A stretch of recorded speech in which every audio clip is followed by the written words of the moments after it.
Hello, friends. Welcome to Creative Medicine. In this lecture, we will learn about Staging of vaginal prolapse. Stage 1. If the leading point of prolapse is more than 1 centimeter above the hymen, then it is stage 1. Stage 2. If the leading point of prolapse is within 1 centimeter on either side of the hymen, then it is stage 2. Stage 3. If the leading point of the prolapse is more than 1 centimeter below the hymen, then it is stage 3. Stage 4. Complete prolapse or prosidentia, where complete part is outside, that is stage 4.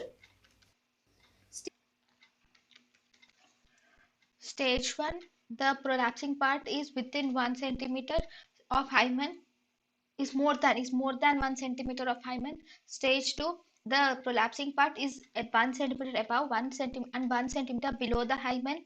Stage 3, the prolapsing part is more than 1 centimeter below the hymen.